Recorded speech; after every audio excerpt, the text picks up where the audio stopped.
Hola, ¿qué tal? Mi nombre es José Antonio Gutiérrez y sean bienvenidos a un nuevo episodio especial de Fragmentos de Política.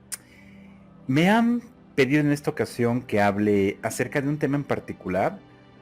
Siempre es algo difícil hablar de política y no porque sea un tema que desconozca. De hecho, los que me conocen saben que es un tema que me apasiona, sino es difícil hablar de política porque es un tema que a mucha gente no le interesa, a pesar de que la política es un aspecto público, es algo que nos afecta a todos, a los que vivimos en sociedad.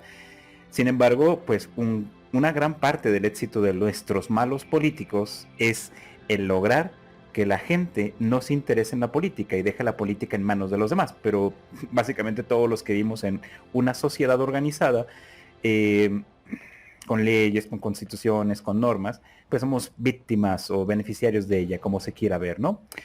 Vamos a la parte formal.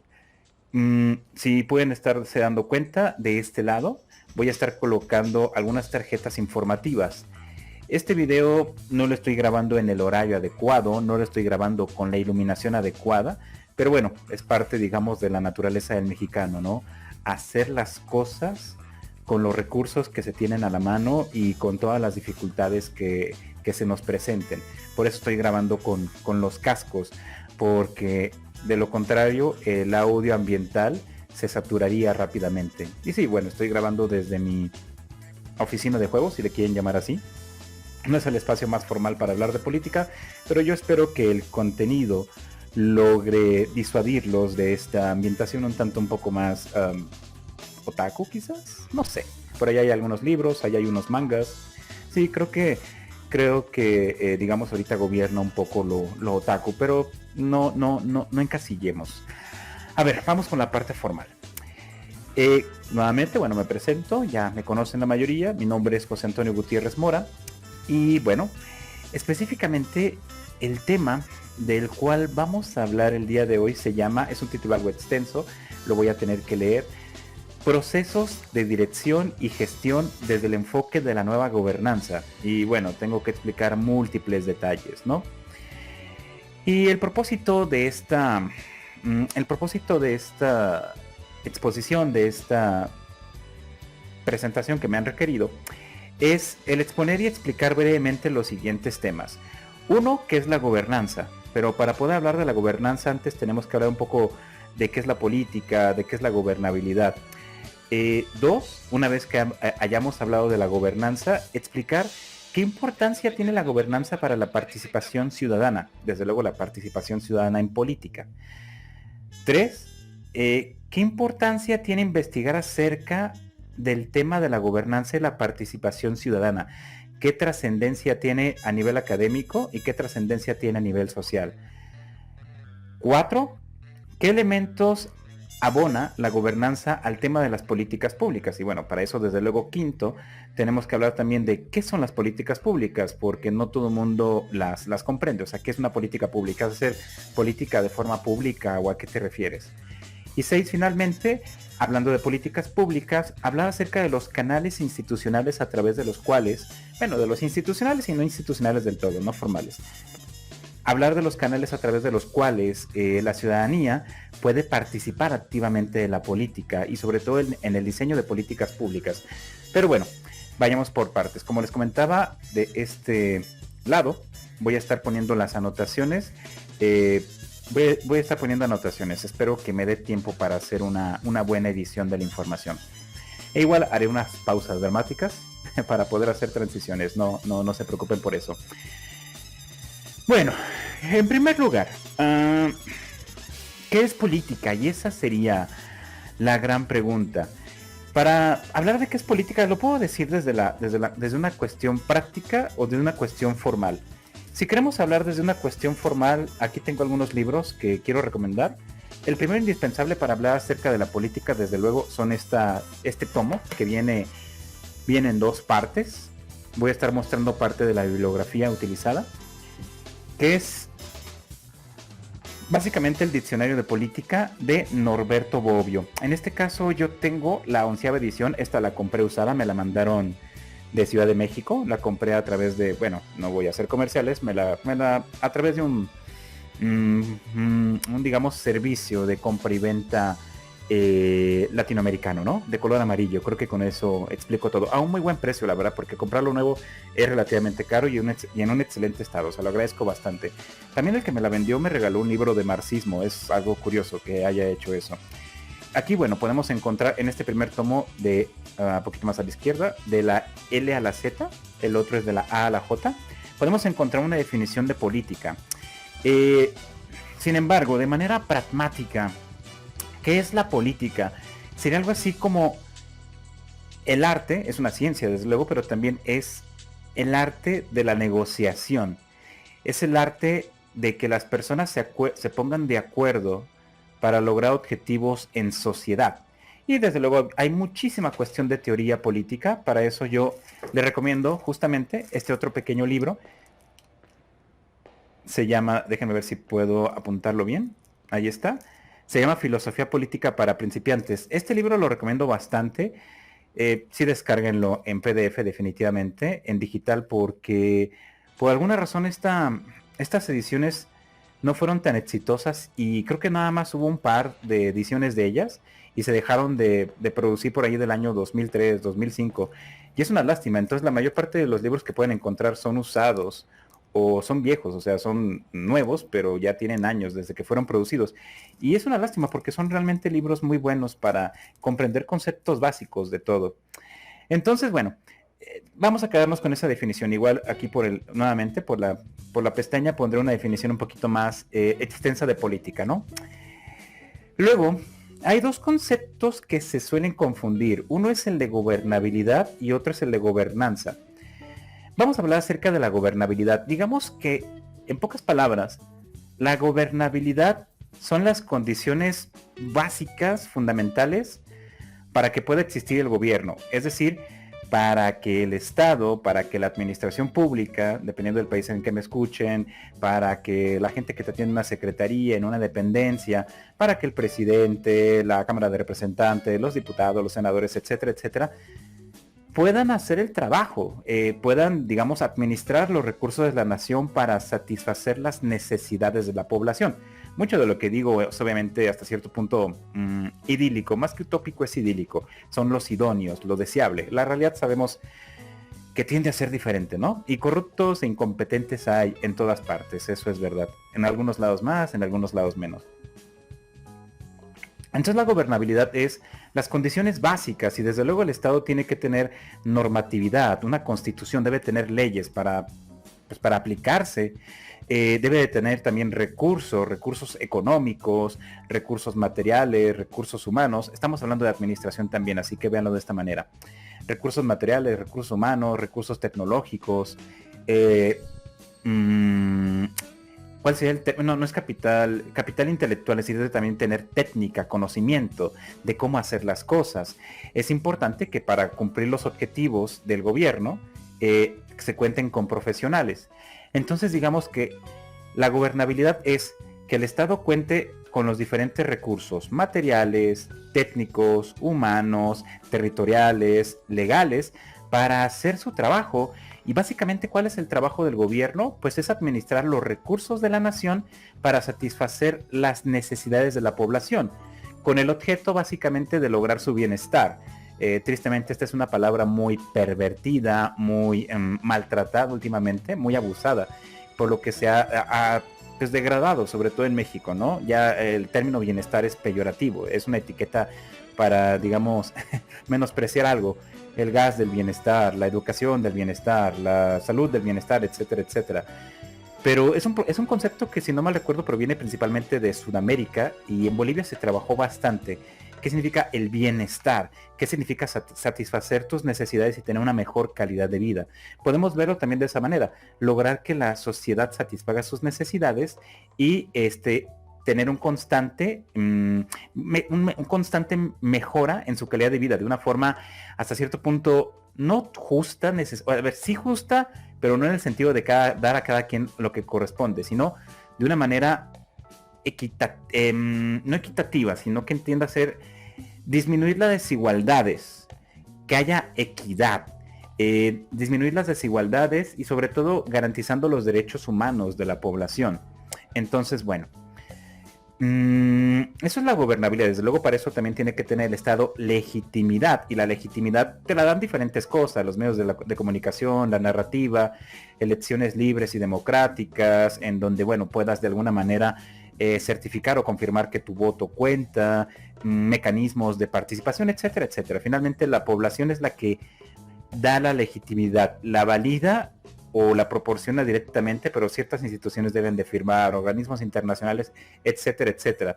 Si un gobierno no se considera legítimo, sus capacidades de gobernar, su gobernabilidad se va a ver mermado. Pero bueno, eso es gobernabilidad.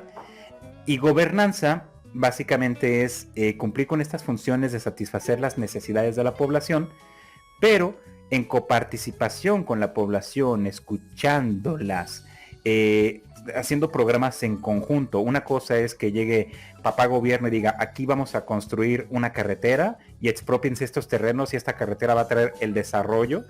Y otra cosa es, pues, acercarse tal cual, o sea, bueno, ni siquiera es acercarse, supone que tienes representantes que te representan en el Senado, en el Congreso, en el local y el local y el federal, y que van a representar tus intereses, pero también es que esos diputados, que esos representantes, que esos regidores se acerquen a la comunidad y pregunten, que la conozcan, porque supone que de ahí deben de venir, se supone.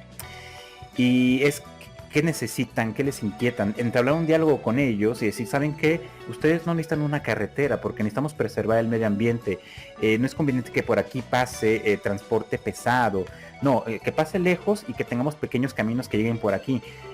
Tal vez sea conveniente desarrollar un proyecto de ecoturismo, pero vamos a ver si la población está capacitada, está interesada, si es lo que realmente les conviene. ¿Me explico? Eso suena tonto, pero es gobernar, administrar, pero pues dándole su lugar a la población, no en una forma jerárquica y paternal de yo, papá gobierno, te proporciono lo que yo, papá gobierno, te proporciono lo que necesitas y tú como niño pequeño vas a estirar el brazo y tomarlo y vas a obedecerme. No, o sea, finalmente es el pueblo, es la gente quien concede este poder y esta autoridad temporalmente al Estado, y los representantes del Estado son servidores públicos, sirven a la población, por lo tanto deben responderle, deben consultarla. Desde luego, quienes están en el Estado generalmente se supone son expertos en el tema, pero también escuchas a la población, porque la población conoce su entorno, conoce sus necesidades, conoce su dinámica, su cultura. Entonces es una relación entre pares, no es una relación asimétrica.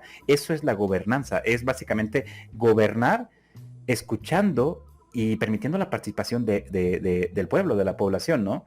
Y que la población diga: ¿sabes qué? Sí, muy padre todo, pero primero necesitamos un hospital porque tenemos niños que están muriendo de infecciones estomacales, que no han sido vacunados. Y dices: ok, sí, te pongo el hospital, pero considera también que, bueno, es importante que haya un camino para que los médicos puedan llegar, ¿no? Para que puedan llegar los insumos. Entonces, construyamos todo y ustedes apóyenme con la vigilancia, con la seguridad. Suena muy bonito y sabemos que en la práctica no funciona así. El Estado, y sobre todo el Estado mexicano, últimamente le gusta este paternalismo. Pero bueno, eso es a grandes rasgos la gobernanza. Les digo, no voy a aburrirlo tanto con definiciones concretas y específicas, pero voy a colocar de este lado a las anotaciones de qué entendemos por gobernanza en una definición hasta cierto punto formal. Prefiero que sea entendible. Ya después podemos precisar y entrar en los detalles, ¿no? Es como intentar decir que era democracia. Creo que no hay una definición universal y cada quien entiende como quiere y se sigue discutiendo. Eso es lo padre de la política. Nada está escrito en piedra. Cambia, muta, evoluciona, se adapta, debe debatirse, pues es negociarse finalmente. Nuestra segunda pregunta es... bueno, es simpática esta pregunta. ¿Por qué es importante la participación ciudadana para que ocurra la gobernanza? Bueno, a ver, tengo que remitirme un poco primero al título de este video, ¿no? Que es procesos de dirección y gestión. ¿De dirección y gestión de qué? De la administración pública. ¿Qué es la administración pública? La administración de los recursos públicos, punto. Procesos de dirección y gestión. ¿A qué significa dirigir y gestionar? Gestionar tiene varias... Gestionar significa tanto generar, conseguir, pero también acompañar. Por ejemplo, es gestióname un apoyo para esta persona que necesita una silla de ruedas. Entonces, bueno, gestionar es escucho a la persona, qué tipo de silla de ruedas necesita, pensar en qué institución la puede proporcionar, entregar una carta, justificar la necesidad, entregar los comprobantes de su condición, fotografías si es necesario, llevar a cabo el acompañamiento, hacer la entrega, firmar, etcétera. Eso es gestión. ¿Es aburrido, es burocrático? Sí, pero eso es gestionar, es básicamente generar y es acompañar. Y dirección, desde luego, es coordinar y encaminar los esfuerzos de 1, 2, 3, 4 personas, generalmente es de múltiples personas hacia un objetivo concreto. La dirección de una escuela, la dirección de una casa, dirigir una caravana de automóviles, dirigir un país, no es algo fácil. Y desde luego dirigir un país tan grande como México, con más de 130 millones de habitantes, es un trabajo de miles de personas, ¿no? Y según la gobernanza, de millones de personas. Una sola persona no puede dirigir un país. Si una sola persona intenta dirigir un país como México, lo va a llevar al desastre. No va a ser eficiente, no lo es, no va a lograr resultados. La narrativa puede ser una, pero no va a lograr resultados para el bienestar realmente de la población, porque no puede ser experto en todo. Y si cree que es un experto en todo, es porque es alguien soberbio, sumamente inseguro, ignorante. Pero bueno, críticas políticas aparte. Voy a tomar un poco de café, perdón.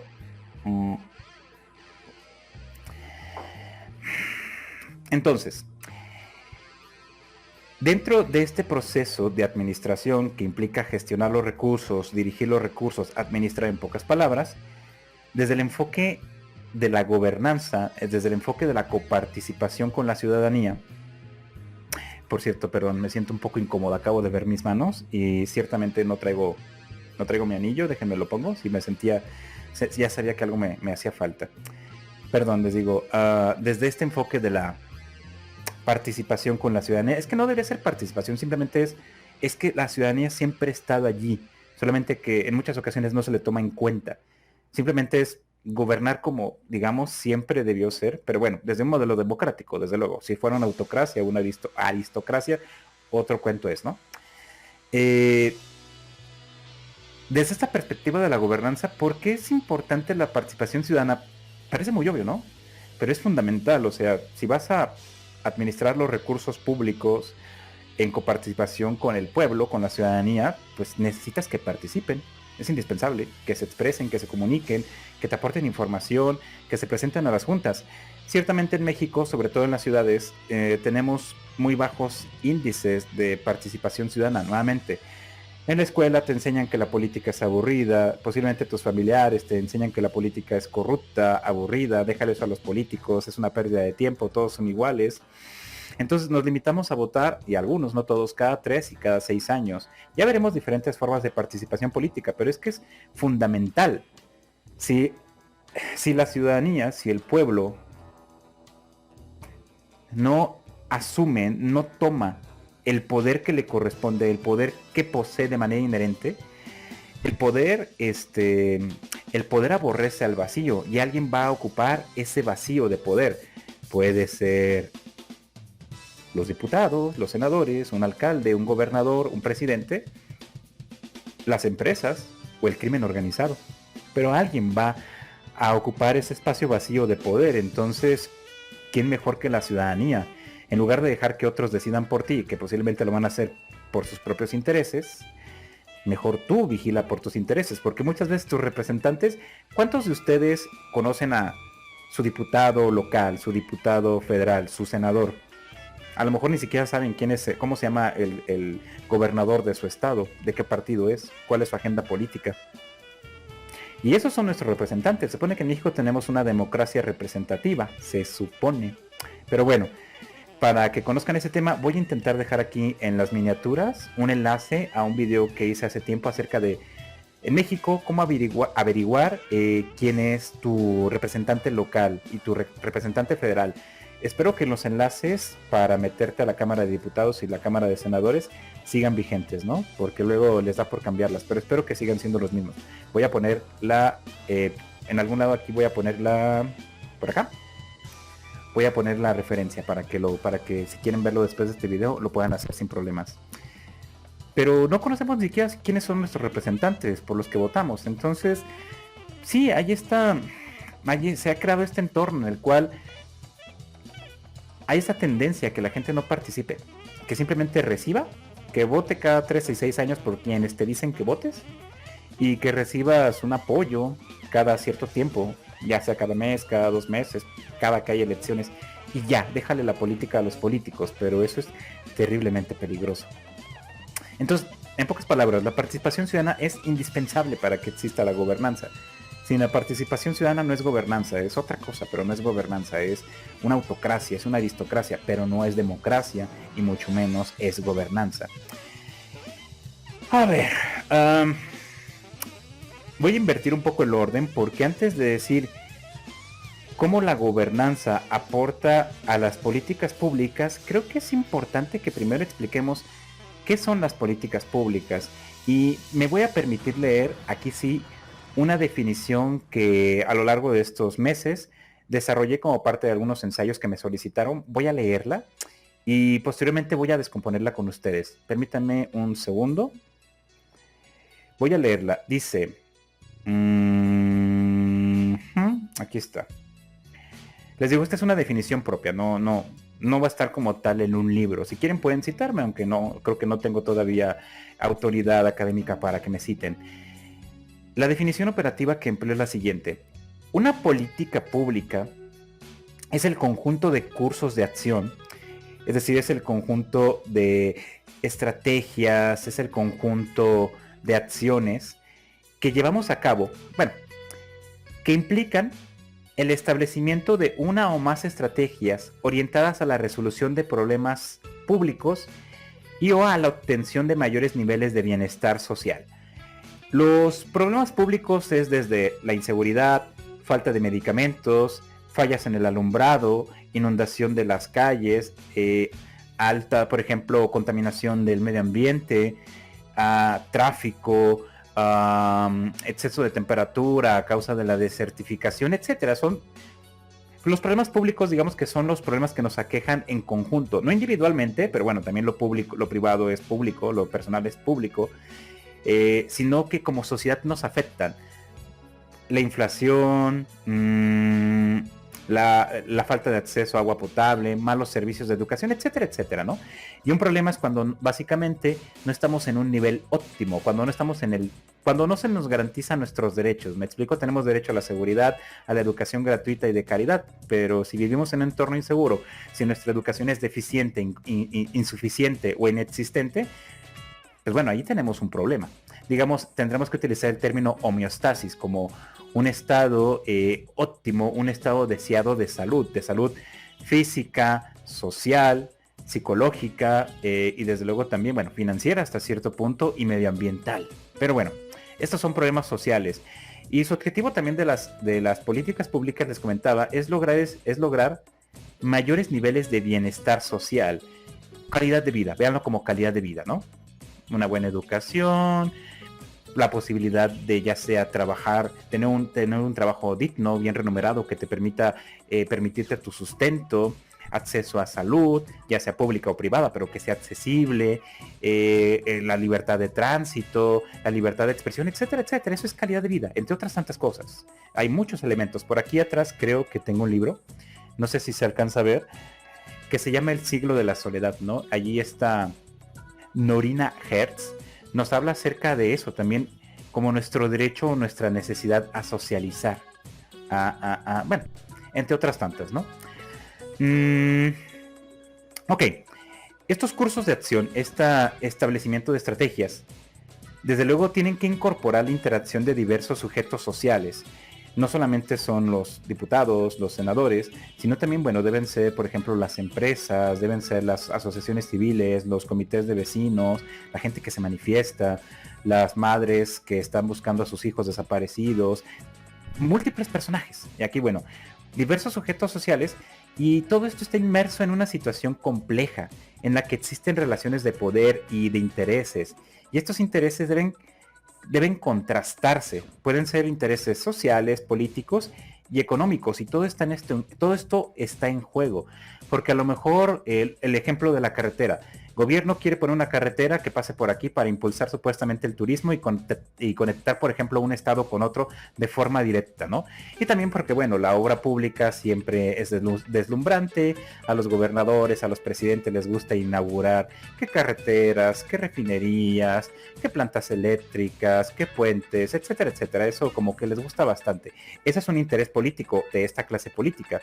Pero ¿qué hay de la sociedad? La sociedad quiere esa carretera o prefería un camino más simple o prefiere un hospital o prefiere mejor que atiendan el lago que ya se está secando o quién sabe qué es lo que quiera la comunidad, ¿no? Además, ¿qué pasa con los ecologistas? Oye, es que por aquí quieres poner un camino en un cruce de las tortugas cuando van a desovar, o en un cruce donde hay leopardos, donde hay, por ejemplo, el lobo mexicano u otras especies en peligro de extinción, o vas a afectar, por ejemplo, una región en donde hay especies endémicas, o sea, esos son múltiples intereses ambientales, sociales, económicos, porque también es, sabes que yo soy dueño de los terrenos que están aquí, si se hace una carretera a mí me conviene, porque la puedo venderlos caro, y saben que hay mucha corrupción, pero demos por hecho la corrupción, ¿de acuerdo? Estamos ahorita hablando, digamos, desde el plano ideal, no el realista, simplemente el ideal. Ya contrastarlo con la realidad es parte de la negociación. Todos esos intereses económicos, políticos, sociales, ecológicos, etcétera, etcétera, etcétera, están en juego. Y para lograr esta finalidad de resolver los problemas públicos y obtener mayores niveles de bienestar social, de calidad de vida, de la población en general, pues hay que articular los esfuerzos, hay que coordinar los esfuerzos de múltiples actores.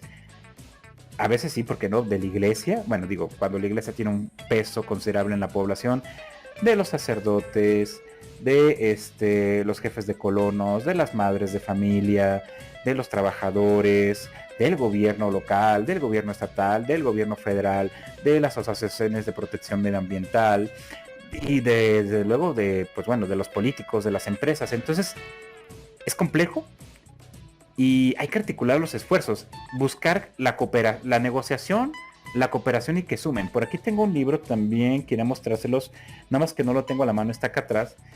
Un libro que es básico para cualquiera que se quiera dedicar en esto, se llama La Diplomacia, nada más que ahorita no recuerdo al autor. De todas formas, es de la colección de breviarios del Fondo de Cultura Económica. En fin, ahorita al final hago recomendaciones de múltiples libros. Les decía, articulando los esfuerzos de estos múltiples actores, y uno de sus objetivos es emplear los recursos públicos, todos los recursos públicos, de la manera más eficiente posible. Hago una anotación al margen más adelante.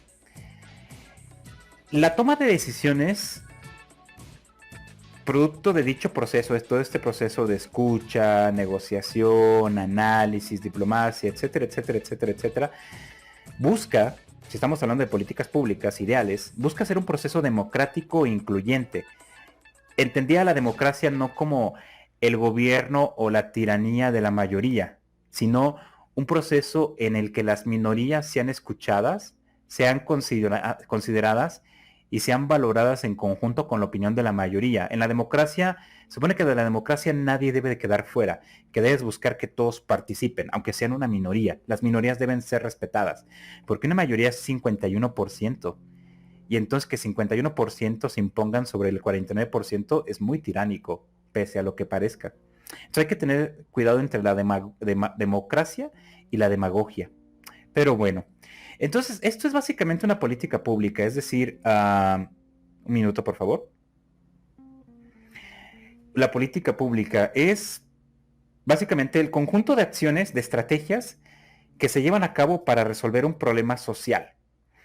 O para mejorar, a lo mejor no es un problema como tal, pero sí buscamos mejorar la calidad de vida. Es decir, ¿sabes qué? Las lámparas tradicionales que tenemos allá afuera en el alumbrado público funcionan bien, es luz cálida, no iluminan tanto, pero funcionan, ¿no? Pero queremos cambiarlas por lámparas LED porque, bueno, iluminan más, consumen menos electricidad. No es un problema como tal, no es algo que urja quizás, pero a la larga trae un pequeño beneficio, digo, un menor gasto en energía eléctrica a lo mejor nos permite quemar menos combustóleo, quemar menos carbón y contaminar menos, y eso a la larga nos beneficia. Es un pequeño esfuerzo quizás no tan notorio, no tan deslumbrante como una carretera, pero que puede ser más útil a largo plazo que la dicha carretera. Luego, pregunten en Estados Unidos, tienen carreteras fantasmas, o carreteras que aquí no se terminan o que duran eternidades en terminarse, pero esa es otra historia. Entonces, entendida que es una política pública y en este proceso de toma de decisiones, desde luego les digo, se busca ser democrático, invitar a la población en general, a los afectados, desde luego tiene que ser a los afectados. Ahorita vamos a hablar acerca de formas de participación ciudadana, pero hacer una consulta ciudadana para preguntar a toda la población de México acerca de colocar o no un aeropuerto en una determinada zona que afecta principalmente solamente a un estado y a un conjunto de municipios del país, en lugar de centralizar la escucha o la participación en esos municipios y sobre todo en los municipios aledaños que van a ser afectados, es demagogia, no es democracia. O sea, sí, se trata de escuchar a todos los involucrados, pero no a todos, cuando inclusive hay gente que le afecta en una medida mínima. Bueno, le afecta en el sentido de que sus impuestos van a patrocinar o pagar también eso, ciertamente, ¿no? Pero se supone que tus autoridades están allí para invertir de manera inteligente, nada más que también debido a nuestra escasa educación política no somos conscientes de la conveniencia o no de las inversiones públicas. Pero bueno, hay que tener pertinencia, recuerden, eficiencia. Preguntar a todo un país de 130 millones de personas es carísimo. Es una logística y un costo enorme y es más demagogia. Preguntar en cambio a una población de, y vaya que es numeroso, 5 millones de personas es muchísimo más centralizado y más importante. Y económico, o sea, es 134 en un país tan complejo y extenso como México, en lugar de la población de 5 millones de habitantes en 4 municipios, y estoy exagerando, quizás no son 4 millones, 5 millones, quizás son 300,000 personas, y es más importante escuchar a esas 300,000 personas que a todo el país, y debe haber contrapesos, y debe haber negociación, no una imposición de una mayoría tiránica, que a lo mejor a veces ni siquiera representa a sus votantes, sino a su líder particular. Pero bueno, oye Antonio, tú eres un demócrata. No sé si yo sea un demócrata. Yo soy anarquista, pero también tendría que explicar qué es el anarquismo. Si quieren conocer más acerca de qué es el anarquismo, yo otra vez voy a intentar colocar en las tarjetas de aquí un video que lo explica, creo que de forma bastante accesible, de un canal que recomiendo también, que es Café Kioto. Creo que es Kioto, sí. Café Kioto. Él tiene un video en particular, creo que se llama Anarquismo explicado para niños, en el que explica el anarquismo de forma accesible, sobre todo. Sino también Quetzal tiene por allí un par de videos un poquito más ácidos, ciertamente, con un humor muy singular, pero que también hablan de 4 teóricos del anarquismo. Ok. Intentado explicar más o menos qué es una política pública. Como siempre les digo, colocaré la definición en esta parte. Tengo problemas con la cámara, tuve que cerrar un poco la toma. Aquí.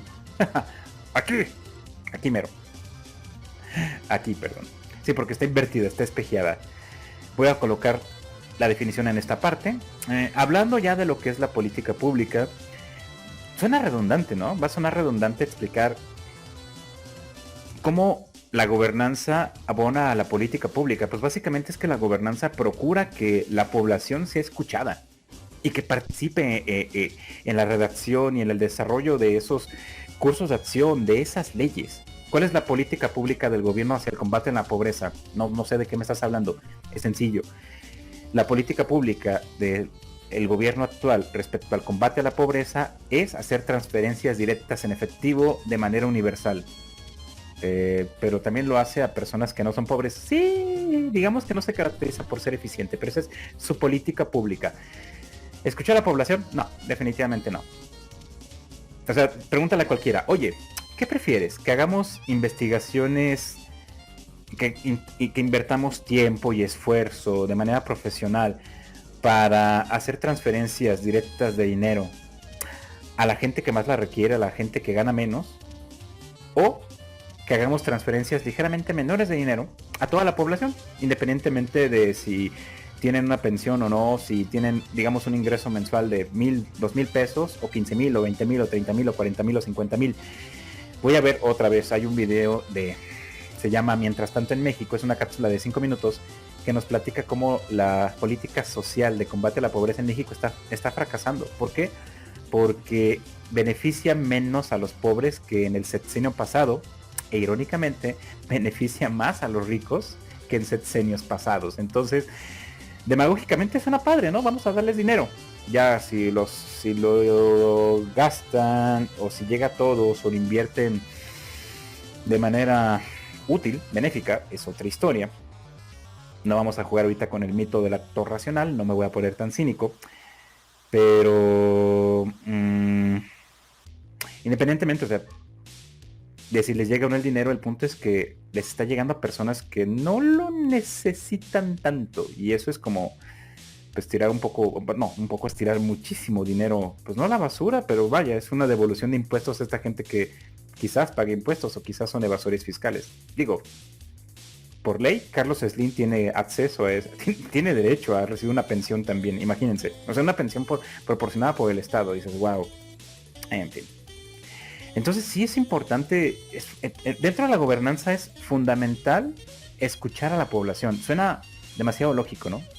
Suena como muy lógico, pero a veces en la política práctica, en la realpolitik, el sentido común y lo lógico no suele ser lo operante, porque se tuerce la realidad, se deforma todo lo que sea necesario para mantener la narrativa. Tristemente vivimos en la era de la posverdad, en donde no importa la verdad, sino lo que se diga acerca de ella, la narración, que desde el poder, ya sea el poder de los medios o el poder del Estado, se cuente y que de ella se convenza a la población, aunque sea la más grande de las mentiras. Bueno, quitándonos un poco el mal sabor de boca, ¿qué mecanismos? Y este cuadro sí lo voy a intentar compartir, es solamente un cuadro si no me equivoco. ¿Con qué mecanismos contamos? ¿Con qué canales contamos para participar en sociedad? Aquí quizás tape un poco mi cara para platicar esto. A ver, tenemos, bueno, voy a citar según Bravo Escobar, año 2014. Él hace un cuadro en donde la participación ciudadana la clasifica en dos vertientes. La participación institucionalizada, es decir, a través de instituciones formales, con reglas, procedimientos, y a través de la participación no institucionalizada. Es decir, de manera espontánea, libre, a veces desorganizada, caótica, informal, digámoslo de esa forma, ¿no? Aunque no por ser informal carece de valor, carece quizás de legalidad, o sea, de trascendencia legal, no que sea ilegal, sino que carece de trascendencia legal. Sin embargo, ahí está y es escuchada y tiene un poder también. Las institucionalizadas, tenemos que desde la ciudadanía se conformen órganos de gobierno, es decir, los ciudadanos pueden votar cada 3 o cada 6 años para elegir a sus representantes, a sus diputados, a sus senadores, a sus gobernadores, a sus alcaldes, al presidente de la República, y bueno, creo que a los regidores, aunque los regidores es una historia aparte, ¿no? Entonces, esa es una de las formas más sencillas, es votar cada cierto tiempo, emitir un voto. Pues es un derecho, no es una obligación, puedes o no votar. La segunda forma de conformación de órganos de gobierno es, no en todos los países es igual, y incluso en algunos, bueno, es la revocación de mandato, que ya sea impulsado, generalmente es impulsado desde la oposición o desde la sociedad civil, por asociaciones civiles en conjunto. Se reúnen muchos para, digamos, cancelar el gobierno de un presidente. Principalmente se ocupa a nivel de presidencia. En Estados Unidos sé que también en algunos condados, en algunos estados ha ocurrido a nivel estatal, no a nivel federal. Allí es otro juicio, allí lo llevan a cabo, digamos, lo llevan a cabo desde las cámaras. Creo que se llama la Cámara de los Representantes. Desde la Cámara de Representantes se lleva al presidente creo que el término, y a Donald Trump lo intentaron llevar a eso, se llama, perdón mi pésimo inglés en este aspecto, impeachment, si no mal recuerdo, que es llevarlo a juicio para revocar su mandato, pero esto es, digamos, desde los representantes populares, no desde la sociedad civil. Aquí se supone que, por ejemplo, en México tienes que reunir una X cantidad de firmas que pueden ser falsificadas, vaya, que vaya que no se nos da falsificarlo, por eso el INE tiene que corroborar su validez, y eso es caro y es tardado. Y una vez que se han reunido suficientes firmas, entonces se lleva a cabo pues así, bueno, no es un referéndum, es una revocación, una consulta de si la ciudadanía quiere que el presidente continúe o si quiere que el presidente, más bien si está de acuerdo en terminar con el mandato del presidente por una pésima administración. No se recomienda mucho este instrumento porque aparte que se da mucho para la demagogia y que es muy costoso, es porque no está claramente institucionalizada en México. Supongamos que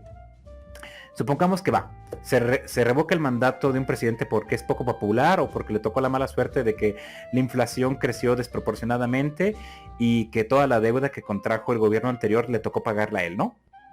Supongamos que eso pasa porque la oposición ha estado haciendo a leña del árbol caído y logra juntar las firmas. Generalmente va a ser la oposición que tiene la capacidad de juntar tantas firmas.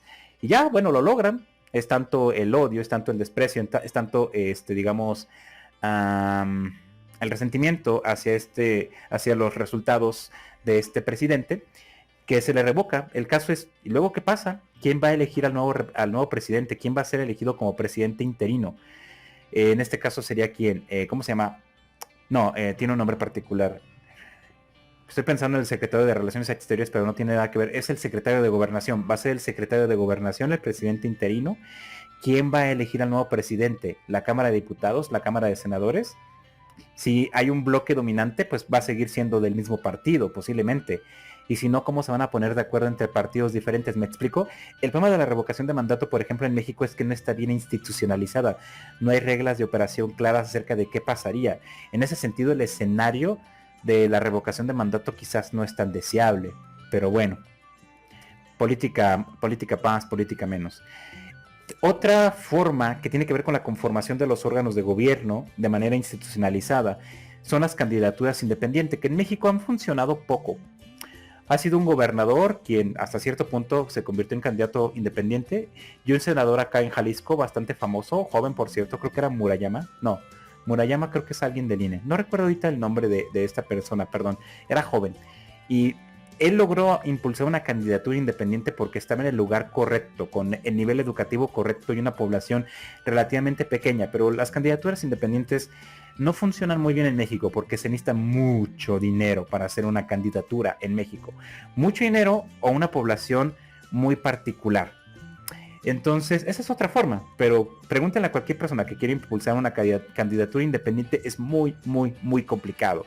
Los partidos políticos siguen teniendo pues el oligopolio o el monopolio, como lo quieran llamar, es el oligopolio básicamente de las candidaturas, de los puestos de elección popular. Y vaya, la forma en la que eligen a sus candidatos es muy cuestionable.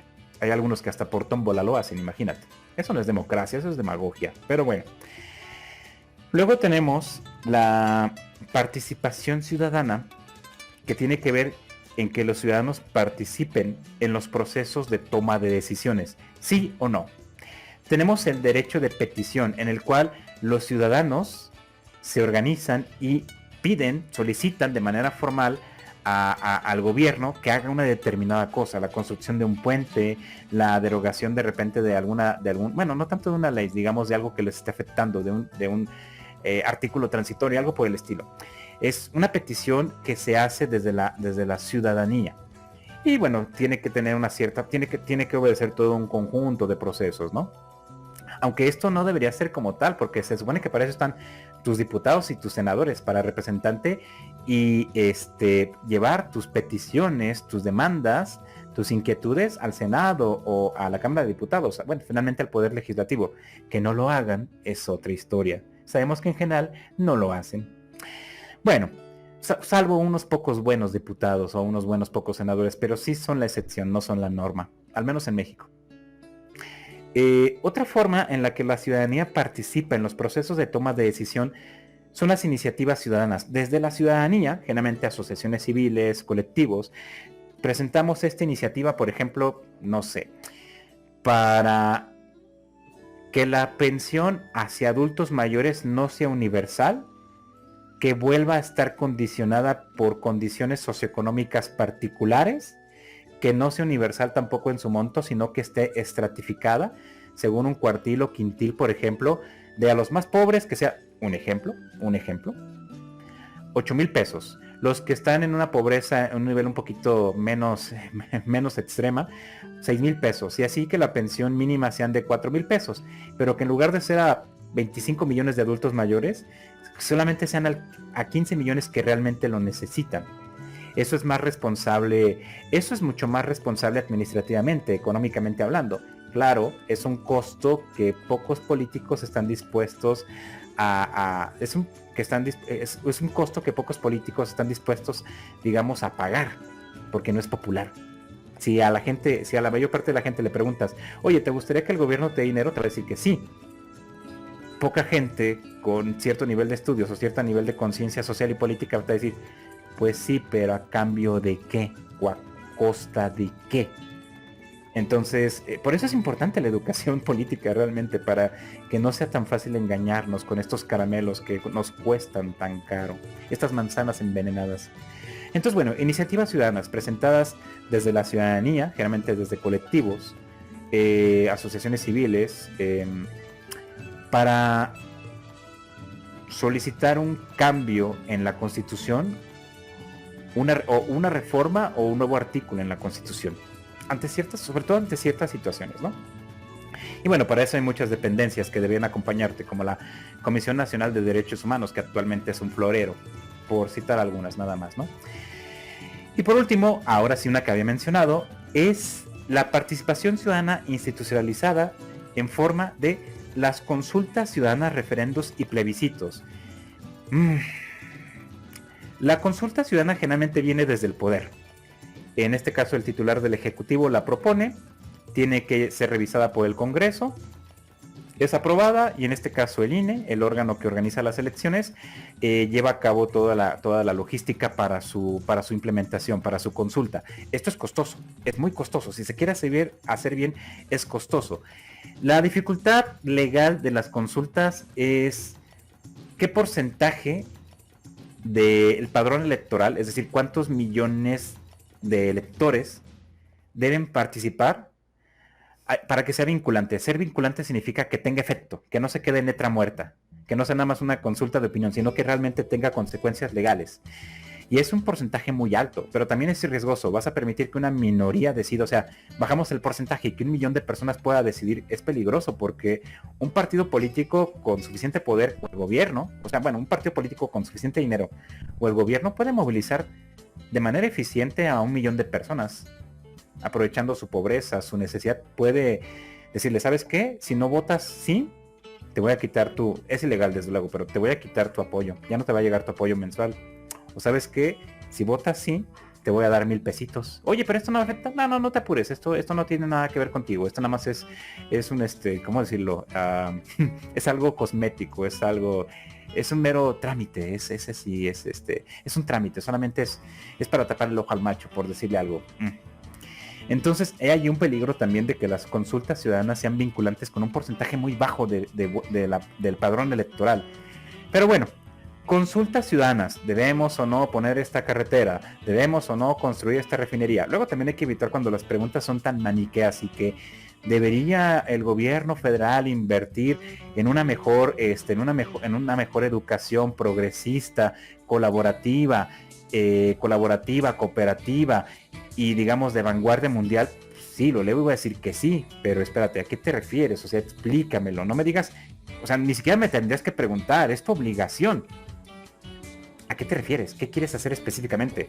Si no, pues nada más es taparle el ojo al macho, es nada más, cuando saben que no va a ser vinculante, que no se va a alcanzar el nivel de participación, no es una participación ciudadana, es simplemente demagogia, es una apariencia, es proselitismo, realmente es proselitismo. Referéndum también. ¿Saben que tenemos esta iniciativa? ¿La aprueban, sí o no? Y plebiscitos, que va muy de la mano. Entonces, estas son las maneras formales, las maneras institucionalizadas, las maneras que están, digamos, ya decretadas por ley y que se supone que tienen efectos legales de manera directa, se supone. Luego tenemos la no institucionalizada o las informales, si lo quieren ver de esta manera. Las protestas. ¿Sabes qué? Se tomó una medida política con la que no estamos de acuerdo. Vamos a salir a manifestar. Bueno, vamos a salir a protestar, a decir no estamos de acuerdo. Exigimos un cambio. Marchamos protestando por la inseguridad que hay en el país y exigimos un cambio. Y estas protestas pueden ser pacíficas o violentas. La palabra no es tanto violenta, sino más bien agresivas, porque la violencia es ejercida por aquel que tiene mayor poder y es difícil que la población a nivel de fuerza tenga mayor poder que la policía, que el Estado. Pero hay ocasiones en donde existe vacío de poder, ¿no? No dudo que en algunos municipios sea el caso, pero las protestas pueden ser pacíficas o agresivas. Y bueno, dicen que no es bueno una protesta, que no es bueno una protesta violenta, una protesta agresiva, pero tristemente en algunos casos, si no violentas el orden público, si no violentas la arquitectura, las estatuas, no te hacen caso. En este país a veces les importa más, tristemente les importa más que rayes una estatua de, por ejemplo, no sé, de Benito Juárez, les importa más que no rayes la horrible cabeza de Benito Juárez que está espantosa. Es horrible ese monumento. Les importa más un pedazo de bronce y roca que la vida de miles de mujeres. El asesinato de miles de mujeres que permanecen impunes, que sus asesinos siguen allí libres y que la justicia nunca los va a tocar, al menos no la justicia legal. Les interesa más así un montón de piedras y unas esculturas que el sufrimiento de familias, el sufrimiento de esas mujeres que han sido víctimas de violencia, agresión sexual, violación, asesinato, ni hablar del sufrimiento de sus familias. Y las autoridades más preocupadas por unas mugrientas estatuas. Entonces, uno puede cuestionar si está bien o no que las protestas no sean pacíficas y que puedan ser agresivas y que puedan vandalizar. Pero lo que no podemos cuestionar es que muchas veces solamente así te escuchan. Te escucha la autoridad. Cuando gritas y cuando afectas. Tan cobarde es nuestro gobierno que para evitar eso lo que hace es limitar tu acceso al espacio público y poner... ¿Qué es lo que ponen? Básicamente una muralla de metal. Amurallan Palacio Nacional para evitar que los manifestantes lleguen a él. O sea, que no molesten al gobernante, ¿verdad? No serán escuchados si no se manifiestan de la forma a la que pues, al líder le gusta, pero eso es limitar la participación ciudadana. Eso es decir, yo solamente escucho a quienes me importan, a quienes me interesan, a quienes me dicen lo que yo quiero.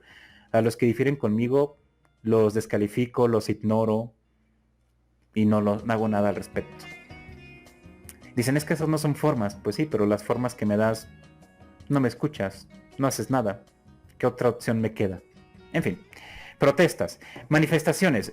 Vaya, en una manifestación puede ser de apoyo, de queja o de inquietud. A ver, puedes manifestarte diciendo de que estás preocupado por la inseguridad que hay en el país, ¿no? De que quieres que se haga algo por la inseguridad. Hay pocas manifestaciones de apoyo. En México son escasas manifestaciones para apoyar a una institución. Actualmente, el domingo, creo que es el domingo 26 de febrero, va a haber una manifestación en diferentes partes del país para apoyar, digamos, el respeto institucional hacia el Instituto Nacional Electoral. Y eso es poco frecuente en México. Generalmente no nos manifestamos para apoyar a una institución, generalmente es para protestar. Pero en este caso se está intentando defender a una de las pocas instituciones que todavía funcionan bien en el país, ¿no? Para palabras más, palabras menos, evitar que sea asfixiada económicamente y que su capacidad de organizar elecciones democráticas, elecciones democráticas, profesionales, y que la misma ciudadanía verifica que ahorcamiento presupuestal que se quiera hacer, pues no vuelva poco operativo o poco viable que organice unas elecciones de calidad, favoreciendo las posibilidades de fraude o de manipulación o de engaño, etcétera, etcétera. Entonces es un tema muy complejo. Sí recomiendo que lo investiguen, es un tema interesante lo de por qué hemos construido un aparato de participación democrática y electoral tan costoso y tan complejo en México. Pero ha sido una necesidad, o sea, no es un lujo, ha sido una necesidad debido a nuestras condiciones políticas electorales particulares. Simplemente echen un ojo a cómo fueron las elecciones de 1988 y entenderán por qué se creó el IFE. y por qué el INE y las elecciones en México son tan caras. ¿Podrían ser baratas? Sí, posiblemente. Digo, ¿podrían ser más económicas? Posiblemente sí. Pero la búsqueda de la eficiencia debe hacerse de forma científica, de forma inteligente, de forma analítica. Es algo complejo, no de hachazo y por decreto. Eso es una forma estúpida. Eso solamente se hace para, pues, mutilar a una institución y quitarle poder, para ese poder acapararlo tú. En fin. Y otra forma de participación, que otra vez en México no es tan común, es la formación, participación de organizaciones no gubernamentales, asociaciones civiles, colectivos, que representen los intereses de la ciudadanía y que sirvan de contrapeso o de foro, bueno, de foro o foco de altavoz para que la población se exprese. Organizaciones, colectivos de madres que han perdido a sus hijos, víctimas de la delincuencia, colectivos de padres que exigen, por ejemplo, medicamentos para sus hijos con una determinada enfermedad, organizaciones que buscan proteger al medio ambiente, alguna especie como por ejemplo la vaquita marina, por decir algo, etcétera, etcétera, etcétera, ¿no? Hay miles de organizaciones civiles, de ONGs en México, algunas corruptas, desde luego fueron creadas simplemente para bajar recursos de la federación, y algunas que realmente buscan pues ahora sí que atender las necesidades de la población que el gobierno no alcanza o no quiere atender. Entonces hay de todos, desde luego, pero hay miles, pero aún así son pocas. Los mexicanos no tenemos una cultura de la participación política o la participación ciudadana, conformando ONGs o conformando asociaciones o colectivos. Nos falta mucho por hacer en ese terreno. Y bueno, esas son las preguntas que teníamos para responder el día de hoy. Va a ser un problema porque me decían que lo hiciera en 20 minutos, pero es difícil que yo exprese todo esto en 20 minutos. Lo puedo hacer de manera muy, ¿cómo decirlo? Muy, simplemente las definiciones. Esto es la gobernanza, esto es la participación ciudadana, esto es estos son los elementos que implica con las políticas públicas, esto significa políticas públicas, y estos son los canales de participación. Ya, o sea, se puede hacer, puedo presentar el texto, pero prefiero explicarlo, prefiero que haya un poco de emoción de por medio, quizás un tanto de demencia o teatralidad, como quieran llamarle. ¿Por qué? Porque quiero hacer un video diferente a lo que generalmente ves en YouTube cuando ves cuestiones de política, que es un conferencista que está hablando con un audio terrible, una iluminación peor, perdón, sí, bueno, mi iluminación en estos momentos es mala, pero en donde se le escucha poco, se le entiende poco, es monótono, es como sumamente formal. No, uno de los grandes retos que tenemos también para la educación cívica en México es desarrollar contenidos atractivos, accesibles, comprensibles, y de calidad para la población general. Hacer divulgación científica en ciencias sociales y en ciencias políticas es un gran reto. Es un gran reto que las universidades no están cubriendo. Y el gobierno mucho menos. El gobierno no le importa, no quiere una población educada en política, porque una población educada en política es mucho más exigente. Y le conviene una población conformista, resignada, que simplemente acepte que pues así son las cosas, así siempre ha sido y así va a ser. En fin. Bueno, para cerrar el día de hoy les decía, voy a recomendar una serie de libros. Por ahí mencioné el libro de la diplomacia, está allá atrás, lo alcanzo a ver, pero ahorita pararme y ir por él es complicado. En primer lugar, bueno, este libro yo lo utilicé para la maestría. Se llama Historia de la Teoría Económica y de su Método, tercera edición. Es de Ekelund y Herbert. Es un librazo, o sea, es un libro de más de 700 páginas. Yo no lo encontré, por eso lo tuve que imprimir. Ahorita que ya tengo un poco más de tiempo, yo creo que lo voy a buscar realmente. Pues es eso, es historia de cómo, de cómo ha evolucionado la teoría económica y de los métodos que ha seguido, porque a veces conocemos muy poco de economía y cómo llegamos a donde estamos. ¿Por qué el neoliberalismo gobierna el mundo? ¿Qué implica el neoliberalismo? ¿Qué es el capitalismo? ¿Qué pasó con el socialismo? ¿Por qué muchos países, sobre todo europeos y bueno, con sus características particulares en Latinoamérica, están optando por la socialdemocracia? ¿Qué tipo de modelo es el chino? Etcétera, etcétera. Entonces este libro arroja bastante información acerca de eso, pero bueno, no es una lectura ligera. Sí, yo lo tuve que leer en 10 días, pero yo creo que en un mes, con calma se lo pueden aventar si les interesa aprender más del tema. La editorial es McGraw-Hill, entonces yo creo que sí podré encontrarlo. Voy a buscarlo después, a ver si lo puedo encontrar con descuento en la librería amarilla. Tenemos este otro también fundamental para entender la conformación del Estado, qué es el gobierno y su relación con la sociedad. Si vas a estudiar política, Norberto Bobbio es un autor indispensable, es uno de los indispensables de política. También es del Fondo de Cultura Económica, es un libro accesible, económico, por una teoría general de la política, lo recomiendo bastante. Y desde luego, si ya estás clavado en la política o simplemente quieres comprender bien los términos, ya se los había mostrado, el diccionario de política, la compilación que hizo Norberto Bobbio, justamente viene en 2 tomos. Este es difícil de encontrar, es difícil y es costoso, son como... debe estar en 1,200, 1,500 pesos mexicanos. Entonces, pero si te vas a dedicar a la política, ya sea estudiar o ejercerla, es un indispensable. Bueno, si quieres ejercerla de manera profesional, ¿no?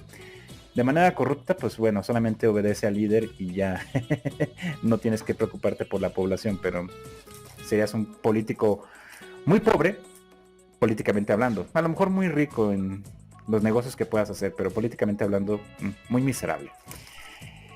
Fundamental. Este es un excelente libro para introducirse a la política como tal. Es filosofía política para principiantes. Es difícil de encontrar. Yo lo compré usado. Y este libro creo que me debió costar como 140, 150 pesos. Si descárguenlo. O sea, si no lo encuentran en físico, descárguenlo en digital. No hay pierde. O sea, no van a empobrecer a nadie realmente. Ellos tienen la culpa por no sacar más ediciones, pero bueno, también la gente por no hacer que este libro fuera un éxito, pero se entiende por qué no fue un éxito, no es un tema, no son temas que apasionen a la población. ¿Qué más? Tenemos otros 3. Hablando de administración pública, este libro me arrojó bastante luz. Fundamentos de la ciencia de la administración pública en el siglo XXI. Aquí se critica bastante. Hay un concepto que se llama la nueva gestión pública, que... muy neoliberal, a mí no me gustó mucho, no me gustó, y eso que sigue siendo vigente sigue siendo vigente en más partes de las que quisiéramos, y en gobiernos que se dicen de izquierda también, curiosamente, pese a que es muy neoliberal, o la ironía. Pero me arrojó mucha luz sobre eso, y aquí también se habla acerca de la gobernanza. Es un libro muy bueno, y es del año 2021, entonces digamos, sí se encuentra en el estado del arte. De Luis Humberto Fernández Fuentes, editorial, creo que también es de McGraw, no, es de Porrúa. La única observación que haría es que el autor es un poco tibio para criticar a ciertas administraciones. No sé si por simpatía o porque simplemente no se quiso mojar en los resultados de las administraciones. Es lo único que sí quisiera comentar, es un tanto tibio. Nuevamente, fundamentos para la ciencia de la administración pública en el siglo XXI. Voy a ver si tengo a la mano la bibliografía para colocarlo en el video. Yo creo que lo haré gradualmente porque el video todavía tengo que editarlo y subirlo, entonces voy a irlo complementando a lo largo del tiempo. Ya solamente nos faltan 2, no se preocupen. Además tenemos de Giovanni Sartori, también uno de los teóricos indispensables de las ciencias políticas. Este se llama tal cual, La política. Es lógica y método en las ciencias sociales. Es un libro un poquito más denso, no lo recomiendo para todo público. Lo recomiendo más para los que ya están inmersos en este mundo. Ahorita de hecho no tengo muchas notas apuntadas en él, solamente vi un apunte, pero también en este caso este es del Fondo de Cultura Económica. Van a notar que el fondo tiene muchos libros que hablan acerca de política. Y por último, pero no menos importante, tenemos Historia de la Teoría Política de George H. Sabine, bueno, Sabino, no es Sabine, Sabine o Sabine, del Fondo de Cultura Económica también. Pues es eso, es cómo ha evolucionado cómo ha evolucionado nuestra forma, este arte de la negociación de las cosas públicas, ¿no? Diferentes perspectivas, diferentes enfoques, creencias, resultados, semejante a lo del método económico y las teorías económicas. La política es un libro bastante más, bueno, más o menos del mismo tamaño, de hecho ahora que lo veo bien, son 700 páginas. Es un libro un poquito más corto que el anterior, denso, ciertamente, pero nuevamente, si estás en la política, es un texto indispensable. Y ojalá si nuestra clase política se educara más, fuera un poquito más profesional para el desempeño de su labor. Bueno, me he extendido bastante. Sé que me habían pedido que fueran 20 minutos. Lamento no cumplir con ese requisito, pero sí quería hacerlo bastante explícito para que no quedara duda. Yo en particular, bueno, igual, si quedan dudas, estoy abierto a comentarios y preguntas. Este video me voy a atrever a hacerlo público. Generalmente no lo hago. Generalmente estos videos los conservo en privado, pero voy a hacerlo público. Me interesa hacer divulgación en ciencias políticas. Me falta todavía mucho por aprender, pero pues poco a poco, ¿no? Si tienen dudas, igual comentarios, colóquenlos en los comentarios del video y en medida de lo posible los iré respondiendo. Pues bueno, mi nombre es José Antonio Gutiérrez Mora. Esto ha sido Fragmentos de Política. Bueno, es todo. Que tengan un excelente día y mejores por venir. Hasta pronto. Es la otra mano. Hasta pronto. Bye bye.